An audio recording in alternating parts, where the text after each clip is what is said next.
So I've got something really special tonight. This is a Kaypro 4. It's an early portable computer made by the Kaypro company, founded by Andrew Kay. And the Kaypro company made their name with these sort of suitcase-sized portable computers, often referred to as luggables. This particular machine is just remarkable. It's got this incredible, like, vaguely threatening 1980s design. I just love it. This thing is super cool. This was donated to me and the Retro Roadshow series of events that I've been hosting in my town. It was donated to us by a lovely woman named Anne, who had held on to this. It was her father's computer. He was a writer and he used it for many years as his writing machine. And when she passed it along to me, she said she didn't know if it worked. It didn't come with any software, just a couple of manuals, the keyboard which snaps onto the front of the machine, and a few cables, including this telephone handset style coiled cable which connects the keyboard to the main computer unit. And I found a vendor on eBay who was willing to make a set of boot and application floppies for it. And so I'm going to try this thing out. I've never booted it. I did turn it on once when Anne first passed it off to me, and it did power on and just sort of sadly ask for a boot disk, and that was a few weeks ago. Now I have a boot disk, I hope. So let's try this out and see if this works.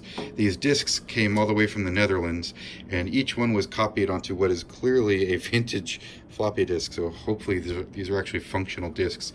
I paid a good amount of money for them, so I'll be a little annoyed if they don't work at all. But go ahead and lock that in. I'm going to come back here. You can see the rear of the machine.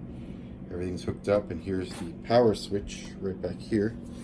So let's give it a go and see what happens. Hopefully I don't trip the circuit breaker in my house. Hey, we've got power and disk access.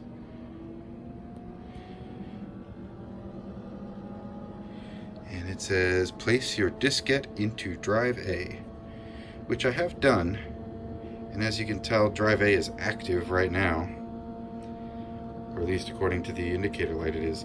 Now these drives very likely haven't operated in decades, and if they're anything like the Apple II and Commodore drives that I've been working with lately, they may just be seized up.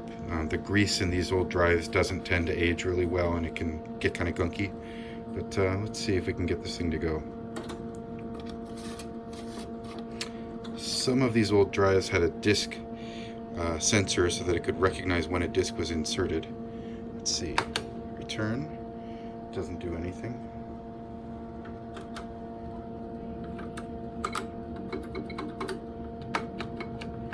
Got a clicking sound coming from the computer.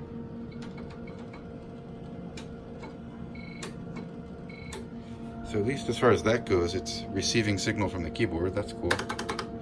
But it doesn't seem to want to do a lot with that disk. It's just sort of hanging out there. Let me try restarting it again. It's very likely these disk drives are just seized up with age.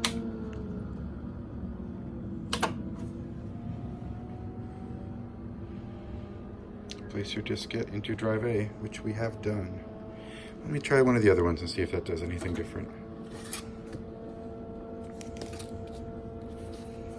The seller did not label these very usefully, so I don't know if any of them are actually which one is which. Application, games, bootable, anything like that.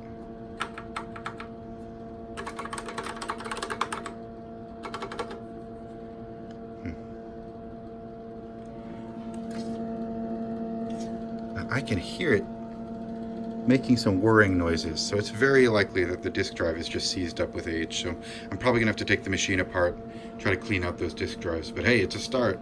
The machine's live and it's trying to boot. That's certainly better than nothing. So we'll see what happens. Hopefully I can come back and film a quick sequel to this if I can get those drives unstuck and booted. So I wanted to post another quick update about this Kaypro 4 that I'm working on. In the time since I recorded the last video where I couldn't get it to boot, about 20 minutes later, I've got the outer shell of the machine removed. So now you can see, here are the two floppy drives, the primary and secondary. Here's the motherboard on top. Nice clean layout. I don't know what type it is, but there's some kind of Duracell battery right there. Probably to hold on to BIOS settings or something like that. There's also a very large set of pins here, which honestly look a lot like what you'd expect to see a hard drive hooked up to. I need to do some homework and see if maybe this machine was sold in a configuration that included a floppy drive and a hard drive, which would make sense if it has the support for it on the motherboard. That seems possible. And then of course, coming around this side, you can see the power supply and the CRT monitor, which I am very carefully not going to touch. Now, if you recall from the previous attempt, I was putting the disk into drive A, and the light was coming on, but it wasn't doing anything. The only noise we were hearing was from this very dusty, very grindy exhaust fan on the back, so that wasn't getting us very far. And I tried, just for kicks, I tried taking the cable from floppy A and connecting it to floppy B in the hopes that maybe that would turn this into floppy A, but it didn't like that. It didn't do anything. And then when I tried again, I realized that the disk in floppy drive A wasn't spinning. It wasn't making any movement at all. So, being the smart guy I am, I risked my fingertips by putting the disk in and engaging the latch, and then just reaching my hand back through the gap separating the two floppy drives, and way back under there, you can't really see it, but there's a spinning platter that's the underside of the floppy motor, and it was just stuck. And so I worked it with my fingers a little bit, and whammo, it started spinning. And that was enough to run my cleaning floppy with some rubbing alcohol on it. So I'm going to try booting this thing up again with what I think is a bootable floppy in drive A, now that I think it's loosened up enough that at least the drive can spin. Now that does not mean that the read-write heads can actually move back and forth. Those are probably seized up, and so it's very likely that I'm going to need to take the cage apart, somehow get the drives out, and lubricate everything inside. It's pretty likely they can't move, but what the hell, let's give it another try and see if it goes anywhere. So I've got what I think is a boot disk in here. Drive latch is engaged. Let's flip the power switch.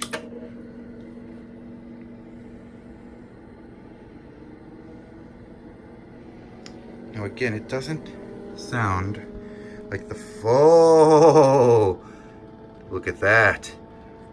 That's it. It booted. It booted really quickly, and it did it so quietly I didn't think it was working. But that's a CPM prompt. That's the operating system for this machine. Holy crap. Ha! That's awesome. It works. All right, I'm going to hit pause. I'm going to shut it down, reconnect the keyboard, and see if we can get this thing to do anything. Be right back. All right, back again. Got the keyboard hooked up. I'm going to power the machine on again, but I'm going to watch the screen this time. It booted so quickly, I didn't even realize it booted. Got drive activity. The screen should be warming up. Oh, and now it says place your diskette in drive A. Interesting. I wonder if it's seized up again.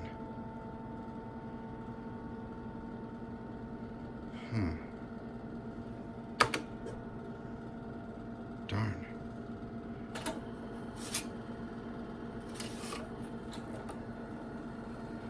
Oh, there it goes. Look at that. It did it again.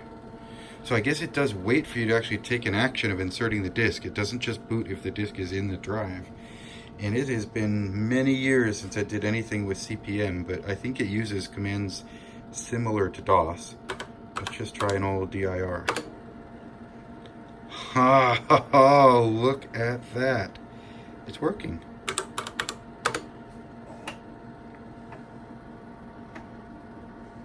I don't know what any of these commands do. I just typed one that looked interesting, CRT. Let's see if that does anything useful.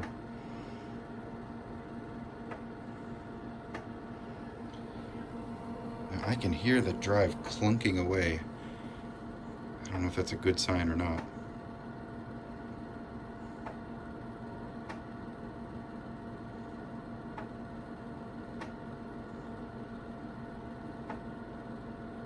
Seems like maybe it's having a hard time mechanically speaking.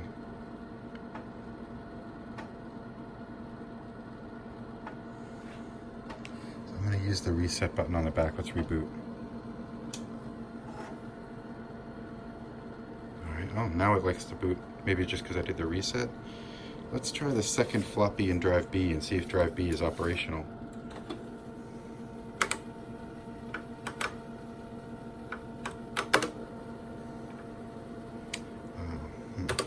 Caps lock maybe?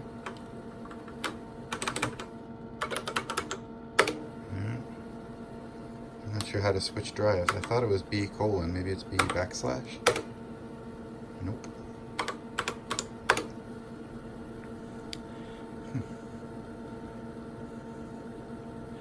Kaypro.lrn RW test. Well, I don't know what most of these commands are, but hey, who cares? It's working. I fixed it, sort of. Progress, kinda. If I take the boot disk out, put this in there, maybe we can do another directory command. Oops. Oh, okay, so now we've got something. Winstall. I wonder what that is. Woo! Whoa. Yeah, that's a floppy drive that is struggling mightily. But that's okay.